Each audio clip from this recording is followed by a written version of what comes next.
right, well, let's go ahead and get started. And tonight we're going to keep going. We're almost to the end of James. And so we'll be getting most of the way through chapter 5 tonight, and then we'll finish up in 2 weeks the next time we're up here. So I appreciate you guys hanging with me through this and appreciate your attentiveness and for bearing with us through this. And hopefully by the end, probably the next time we talk, we'll do a bit of a wrap-up, and we'll kind of summarize at least what I've hoped to try and present, and hopefully that'll be helpful for you. Tonight, we're going to target James chapter 5, verses 1 through 12. And again, because I think I've mentioned this before, but because of the way that we've kind of gone through this, I want to do a little bit of rewind just to make sure that we're kind of on the same page, because I think as we've separated for the weeks, sometimes we've separated across sections in terms of the way James is making his argument, in terms of the way he's weaving things together to help us understand what he's trying to say. So a couple things that I wanted to hit on is, I think the last time we met, we would have talked about, maybe it was a couple times ago, I can't remember exactly, but if you were to look in chapter 4 verse 1 starts out with quarrels and the idea of fighting and the idea of sort of passions that are inside us causing trouble. And the way that I presented that, or at least my understanding of James, is that James is not simply in that section, he's not simply offering and saying, oh, thou shalt not quarrel. Although I think that's probably a good idea not for us to do, thou shalt not have passions. But I feel like he's introducing a section that is beginning to highlight the way in which we intrude in the process of following the Lord or trusting the Lord. And so, for example, in chapter 4, verse 3, he said, you ask and do not receive because you ask wrongly to spend on your passions. So again, the idea here is a little bit less, I think, to highlight envy and our passions, and more to highlight the way in which we can think inappropriately about what we're doing when we're following God and when we're trying to live with God. Chapter 4, verse 4, James just got really personal and kind of insulting, right? You adulterous people, do you not know that friendship with the world is enmity with God? And I think I would like to clarify with that, because I don't think at this point, I think in the context of James isn't so much when he says friendship of the world is enmity with God. I think that's effectively the center point of what James has been getting at in the book. And the idea is for James that there are two ways that you can go, or there is one way that includes our involvement in the process, and then there's another way of submitting yourself or humbling yourself to God. And we'll talk about that in the next verses, but I think I want to make this point, and I can't remember if I emphasized it enough. I think James is not simply talking about anytime you do something that's the same thing that the people in the world do, you're worldly and you're at enmity with God, right? If you like football, or if you watch the Super Bowl, or those kinds of things. I think James is targeting, the way his argument is going, he's targeting enmity with God, or this idea almost at war with God. He's going to bring it down to the fact that the war or the enmity that he's talking about, in particular in this passage, is about the way in which you sort of set yourself up against God or to be God. And I don't mean, kind of shaking your fist and saying, you're not God, I am. But I think James is going to give us ways in which we can see that it's easy for us to take unto ourselves some of the things that we should leave for God. And so I think when he speaks about friendship with the world is enmity with God, he's targeting the way in which we begin to take some of God's things for ourselves. It's not just simply saying, if you do anything that looks like someone else in the world did it, that's automatically enmity with God. All right?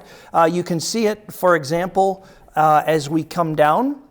I think, let's go to verse 7. He wrapped up that section saying, submit yourselves to God, submit yourselves therefore to God, resist the devil and he will flee from you.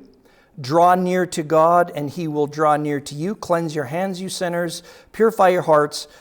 We talked about that. I don't have time to go into a lot of that, but look at how that section ends. The first section of chapter 4 ends with verse 10. Humble yourselves before God and he will exalt you. And so I think that's where that idea comes in, is he's really stressing throughout the whole book do you remember he started out basically at the beginning saying, when trials come, remember that God can be trusted, and he effectively said, submit yourself to God. That was in the opening verses of the whole entire book, back in chapter 1, and I think we're starting to see now this is beginning to be where he's going. Humble yourselves before the Lord, and he will exalt you. And so then, we talked about these sections last week, but I think there are two different sections. If you look, there's a section in verse 11 that says, do not speak evil against one another, brothers, or do not speak badly, or literally it says, do not speak against. It actually doesn't say evil there, but the idea, the word there is kind of speaking against with yourself in mind. It's not necessarily legal slander like we think, but it's the kind of talking, and I don't think you do it, but I know other people that do, and I have friends that do. It's the kind of talking where you highlight your differences with someone else, but you're highlighting it in a way that you end up looking a little better. Do you ever know anybody that ever did that? I don't think any of us did, but I have friends that do it. And I look at them and I feel bad for them, right? It's that kind of slander. So it isn't pure lying, but it's the kind of thing where James, again, you can see what happens. I've used the term, I can't even remember my own term. I just was talking to Yune about it. What's the one where you're the biggest in the picture? All of a sudden, there you go, main character syndrome, right? It's that kind of a thing where you begin to set yourself off against others. You begin to have that sort of a judgmental attitude. And so that's verse 11 talks about that. And the point there that I think is the most important is this in basically in verse 11, the end of verse 11. But when you slander a brother, when you set yourself up as better than a brother, or you consider yourself, maybe you compare yourself to them in God's eyes, you actually are setting yourself up as a judge of the law. And guess what? When you kind of are the one, or the interpreter of the law, the one who says, well, this is how it should go, this is how it should go. And of course, most of us would know, at least the Sunday school answer, is who's the only one who can make those kind of judgments ultimately, right? God is really the only judge of actually looking inside a person's heart and saying, I know what you're thinking and I know this is what I will do. And so I think in that sense then there's the first example, or one of the first ways in which James suggests that as we begin to think more highly of ourselves, we begin to, as we look out at our neighbors or the people around us, we begin to set ourselves up against them or over them, and it's easy for this attitude and to develop, and he suggests that's God's job, or that is, in fact, verse 12 says it explicitly, there's only one lawgiver and judge, the one who is able to save and to destroy. Who are you to judge your neighbor, right? So he's talking about when we begin to insert ourselves in that process with respect to others and overtake God. And then, of course, another example of how we might think more highly of ourselves in a sense than we should is chapter 4, verse 13, on down to verse 17. He's talking about those people who say, yeah, tomorrow I'm going to go do this, we'll have a business, we'll make money, we'll do this, we'll do this, we'll do this. And his point is, you can't count on your predictions, or you can't count on controlling the future. Does that make sense? And so I think this is another example of where it's easy for us, it's easy for us to begin to have more of a sense of control than we're entitled to. All right? And so I think James is offering another way in which we can creep into the process of living life. We're also starting to return, if you think about it. Does anybody remember how I kind of defined the genre or the style of wisdom literature? Does anybody remember how I did that in the beginning? All right, this is a good time for me to remind us then. All right? I've probably forgotten myself. So I described wisdom as the wisdom literature in the Bible, so to speak, starts from this perspective. How do you conduct yourself? How do you live in an uncertain world? When you don't, in fact, control the future, when you don't always know what's coming next, when you don't control the people around you, how do you live in a world like that? And so Proverbs, I would argue, begins to offer us a number of specific ways of how we can at least not cause problems within that. Job is a book about wisdom, Ecclesiastes. Both of them deal heavily with what do you do when everything in life is screaming at you that you don't know what's going on and you're not even sure if God knows what's going on. All right, I realize that's terrible for a Christian to say, but I think every now and then we get in those situations where at least we wonder if anybody knows what's going on. So that, I think, is going to be lying behind the book of James. It's effectively a wisdom book, and we're going to start seeing James wrap that up. Why is it a problem when we begin to put ourselves in the process, or we begin to think more highly about ourselves? Because we don't have control, right? We don't control what we'll do tomorrow or the next day, or at least we don't control the outcomes. Life can always surprise us. And so there was that section. James says, instead, say this, verse 15. Instead, if the Lord wills it, we'll live. We'll do this and that.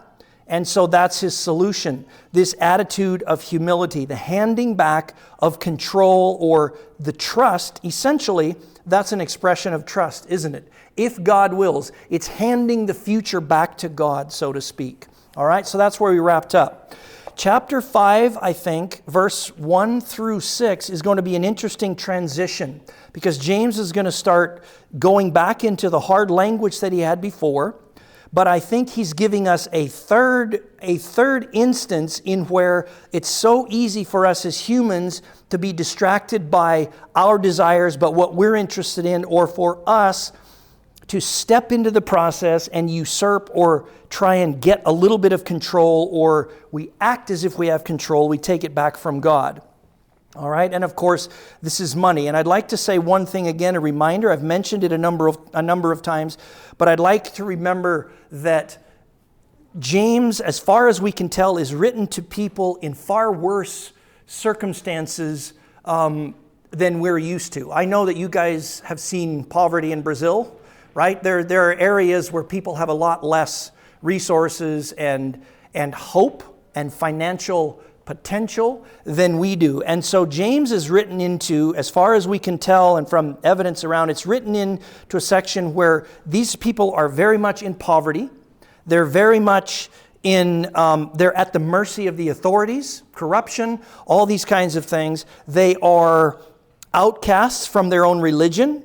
The general consensus is that they're Jewish people and they've been kicked out of the synagogues and those kinds of things. The second thing that I would remind is this is a group of poor people. Probably the best word we call them today is marginalized, extreme poverty. And then the worldview at this time had a pretty significant connection between simply wealth and spirituality. All right, if you were wealthy, things were going well for you. You were in tune with you were doing something right religiously. Okay, not always Christianly or otherwise, but the idea wealth and finding ways to have wealth was a huge and significant. It loomed large in the thinking of people in this day. So when James is talking about the rich, then I think he's speaking into a kind of a specific context, and I'll try and bring that context out a little bit, but I don't think this passage, I'll say this right now, he says, "Come now, you rich, weep and howl for the miseries that are coming on you." I'm going to say this up front, and then I'll try and remind us again when we're done with this section. I don't think that James is suggesting to us, he's not laying out a theology of how much money you can have. All right, kind of, if you could just find this line, where do you determine how rich you can be before you have to weep and howl? Right? That sometimes we can fall into that. Or the idea is that, wow, if I'm rich, these things are judgments that are coming upon me. All right? There are two ways to take this passage. Let me just read it. Chapter 5, verse 1 through, let's go through the end of 3. "Oh, come now, you rich, weep and howl for the miseries that are coming upon you. Your riches have rotted and your garments are moth-eaten. Your gold and your silver have corroded, and their corrosion will be evidence against you, and will eat your flesh like fire. You have laid up treasure in the last days. So there's two ways to take this. You can take it as these are punishments or judgments, which in a way it is, but I think there's a second way, and I think the way that I'm going to present it, the way I'm going to look at it is this.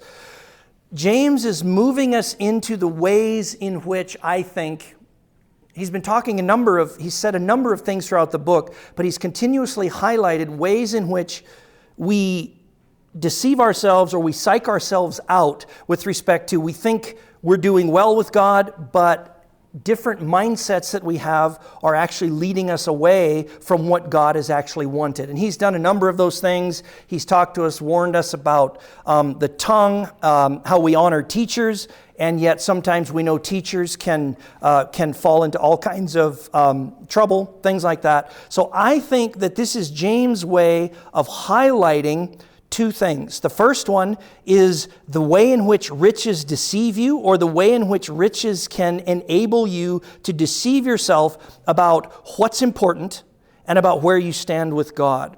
So I think the idea then is this. I'm going to give an anecdote first, and then I'll talk about how this relates. So I was reading a book the other day, and I was reading about the wagon trains that used to go across the desert into California.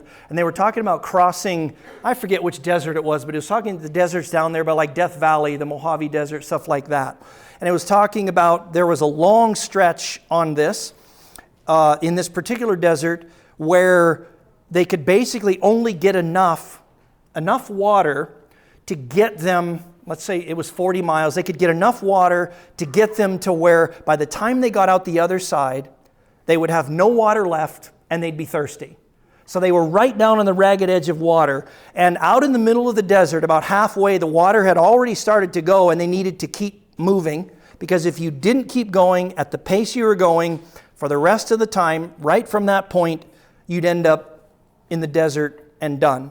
And one of the wagon drivers, one of the families coming from Missouri or whatever, saw a mirage, right, out in the desert. And I don't know if this ever happened. This was a novel, by the way. But I know about mirages. I've seen them. I don't know if this ever happened. But in the story, the dad of the family said, "That's water." And everybody in the wagon train said, "It's not water. It's a mirage. Keep going this way."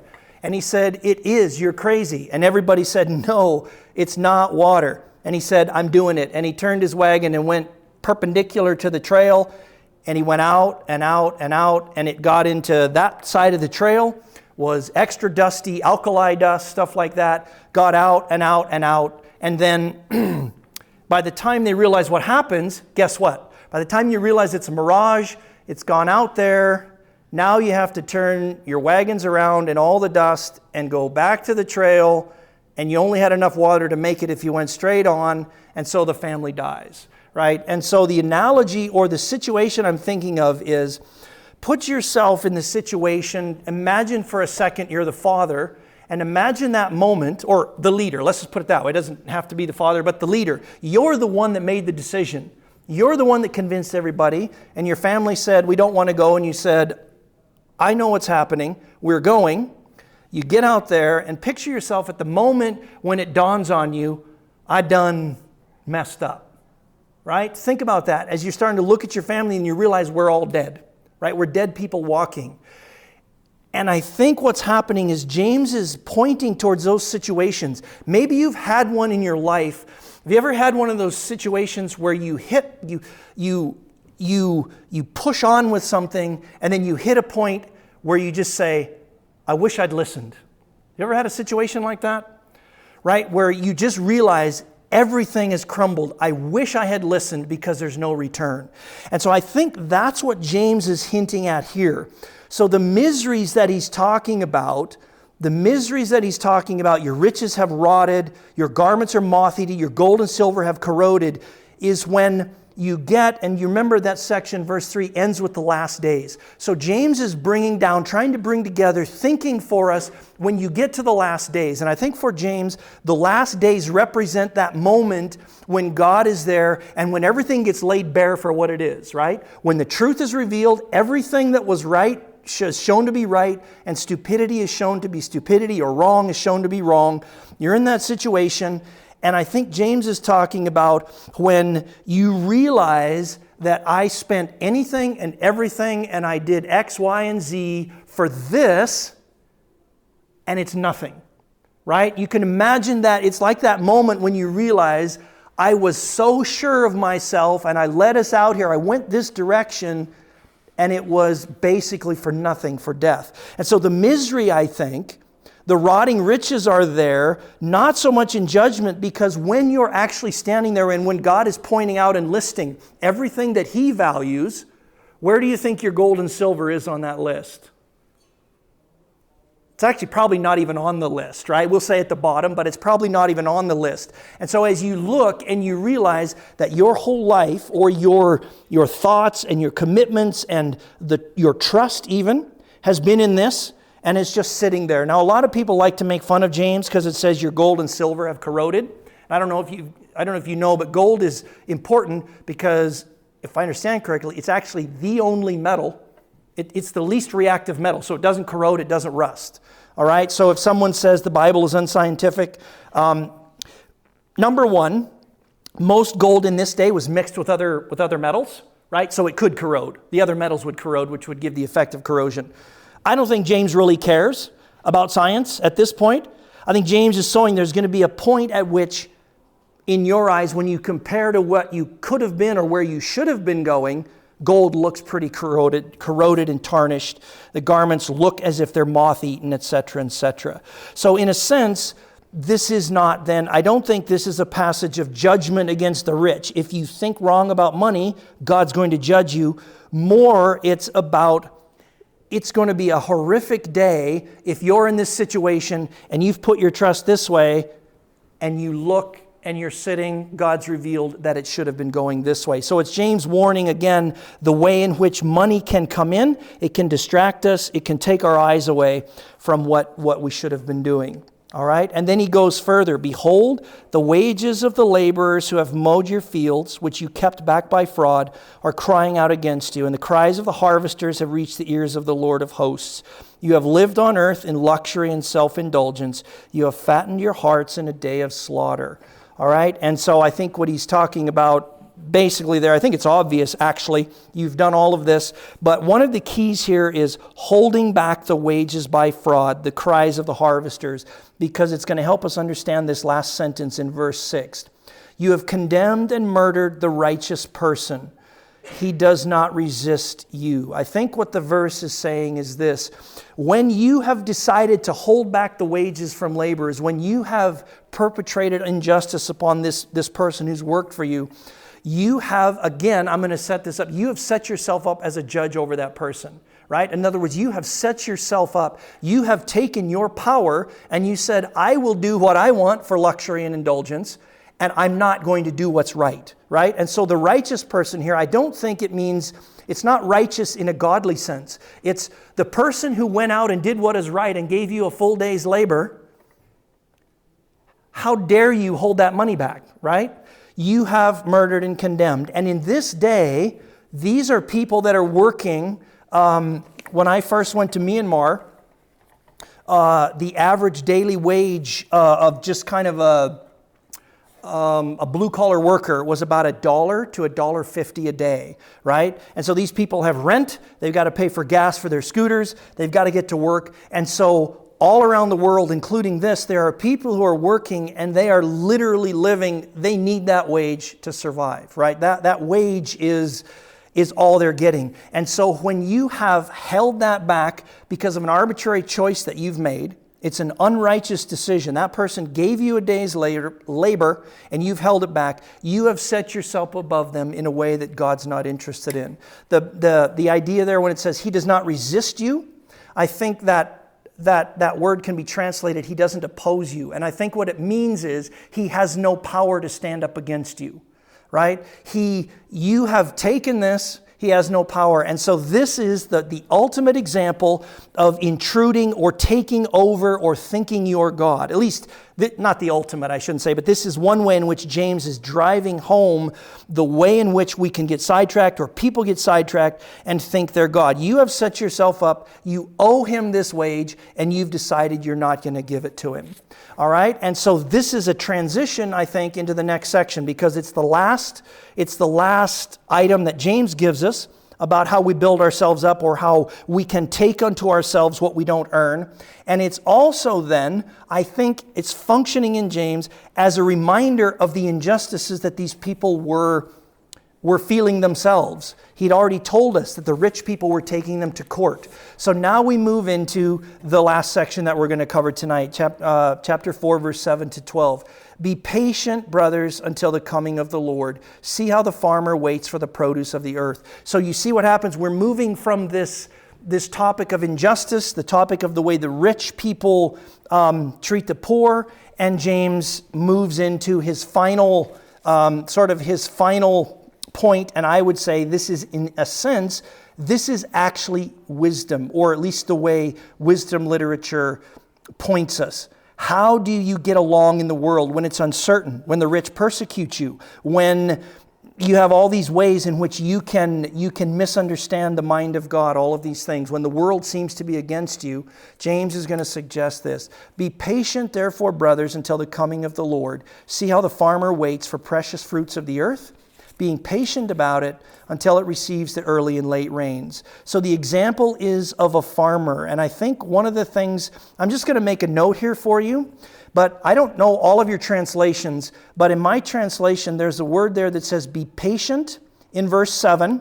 How many of you have patient in the first part of verse 7 in your translation?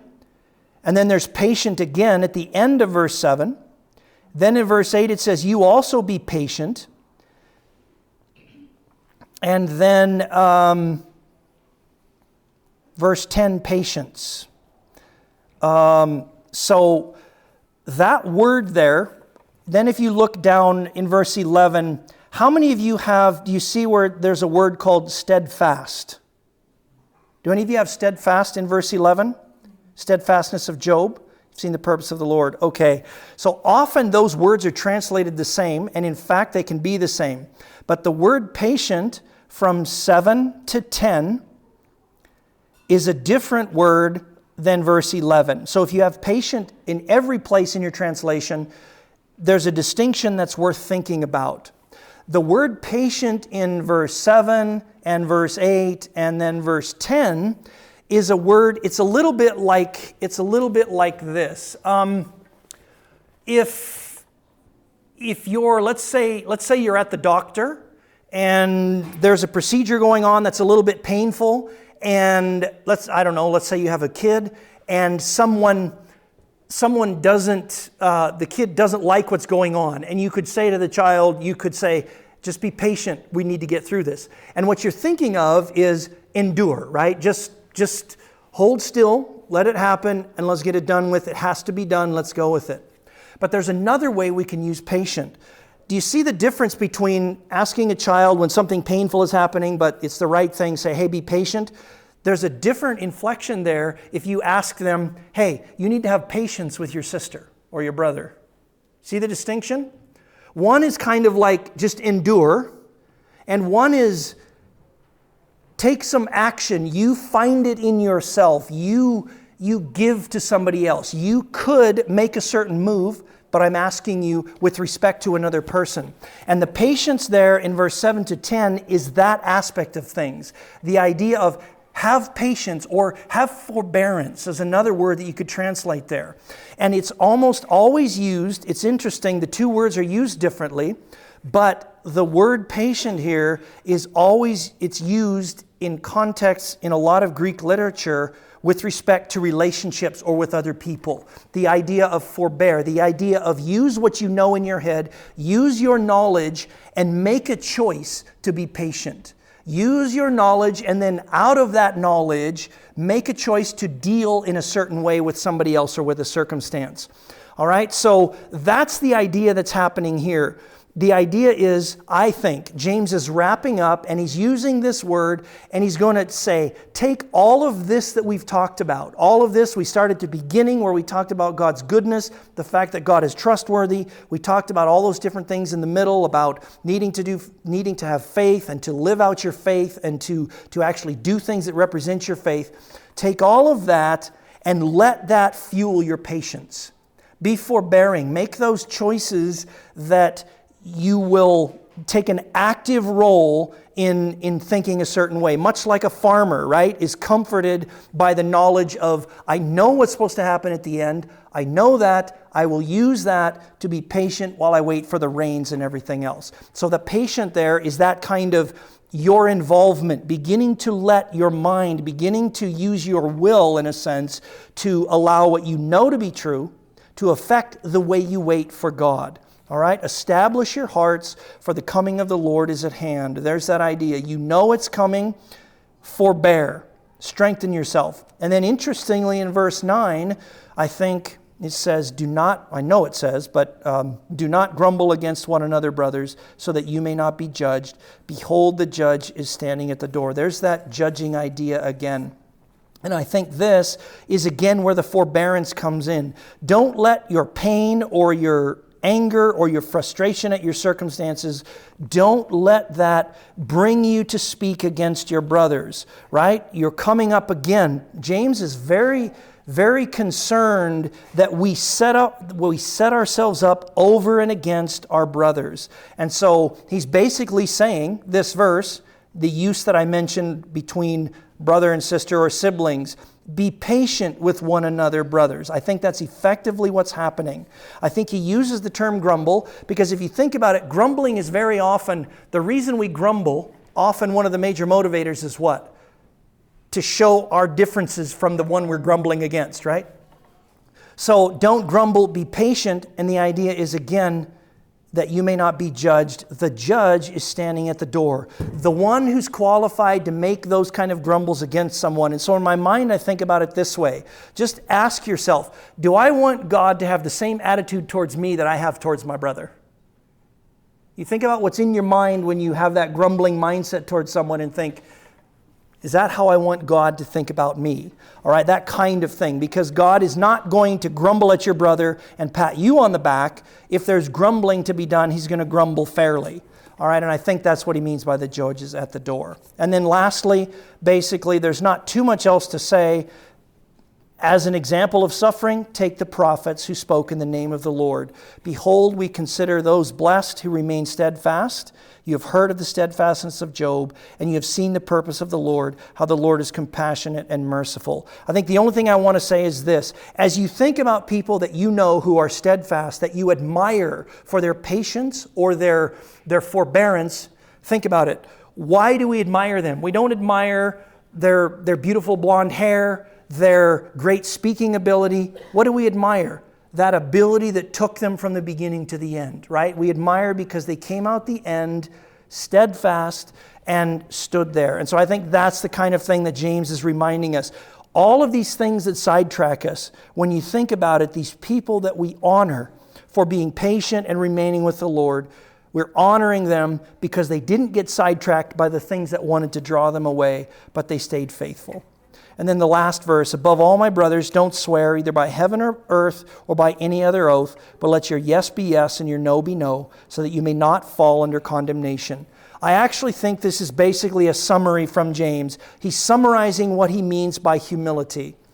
An oath, you say, I swear on. In the Old or in the New Testament, actually, they used to always swear by the temple. They'd swear by God. They'd swear by heaven, actually, which he says here. And the idea is you don't control any of those, do you? You don't have any control over heaven. You don't have any control over the earth. You don't have any control over the Bible if you swear on the Bible. Just simply say yes. Be truthful, sincere, and honest, and get on with it. Because this represents swearing or an oath. You have no control over your ability to finish those kinds of these oaths that we make. Now, many times we can work hard and do it, but the ultimate control, the ultimate ability to get to the end of that is God's and God's alone. And so I think that's where James is finishing up, summarizing with this, what it means to be humble before God. He started in chapter 4, verse 7. Don't swear by heaven or earth. Don't get yourself bound up with things you can't control. Simply move forward with being a good person. All right, I'm going to finish there. I'm going to do my usual reading, and then we'll be done. I'm going to start with the last little bit of chapter 4. True humility before God is not about control. It's about doing good. Love those whom God loves, all of them. Live peacefully with others. Show mercy rather than judgment. Trust God in the midst of life as it passes by. Indeed, it is the failure to do good where we know real sin lies. Nowhere is trust in God more challenged than in wealth. O you who have committed to riches and comfort, now is the time to lament your attachment to such things. The misery you feel will be so sad when that which you've poured your life into dissolves into corruption and nothingness. The most sought after of luxuries will rot and fail, and beautiful clothes will be nothing but food for moths. The gold and silver that looms so large now will be tarnished and degraded, and its ugliness will be a testimony to its emptiness. All that work to gather up treasure, but for naught. We are in the last days when everything will be held up to the light, to be appraised honestly and to be judged in accordance with its real value. Take the pay that you have held back from those who worked for you. It cries out as a witness of your commitment to gain. You must know that the complaints of the laborers you have defrauded have been heard loudly and clearly by the Lord of hosts. You've indulged yourself in every way possible, and you've spent your time here on earth maximizing luxury. And yet, in the end, all you have to show for it is a fatter than usual corpse. When all is summed up, your fixation on your own ends has set you up as a judge over others. You have condemned one who has done everything right in an honest day's work. You have sentenced him to hardship, and you have stolen his very livelihood for no other justification than that you have the power and he doesn't. There is only one judge, and he doesn't appreciate being demoted. These are the realities, my friends. We are not judges qualified to call all the shots for our brothers and sisters. We are not in control of the vagaries of life or the injustices of the rich. Rather, let your understanding of the Lord calm you and keep you upright on an even keel until he returns. This is what the farmer does when he looks forward to the fruit of his crops and is patient until the early and late rains bring it to fullness. Exercise forbearance in the struggles you face and commit to strengthening your hearts, for the return of the Lord is near. It's so easy to be frustrated with each other, my friends, but be careful in your grumbling against brothers and sisters. There is only one judge capable of assessing the heart of a human being, and he's standing right outside the door. Do you really want him to enter into you with the exact same attitude you have when you go out against your neighbor? Let the prophets of old be your example of forbearance and long-suffering, my friends. Think for a moment. What is it about their testimony that we regard as valuable? Is it their wealth or some other skill they had? We know the story of Job and how he stuck to his guns despite the best efforts of Satan or of his longtime friends. We see at the end of the story that the Lord affirmed Job's faithfulness, and we see that the Lord is full of compassion and mercy. I can summarize humility this way, my friends. Avoid making fancy oaths that are based on factors over which you have no control. I swear to God, I swear by heaven, I swear by earth, I swear on the Bible. Let your affirmations be given with a simple and sincere yes. Let your denials be simple and sincere no. You open yourself up for judgment when the uncertainties of life take over, and you've left God or heaven or earth or the Bible on the hook for your inability to follow through.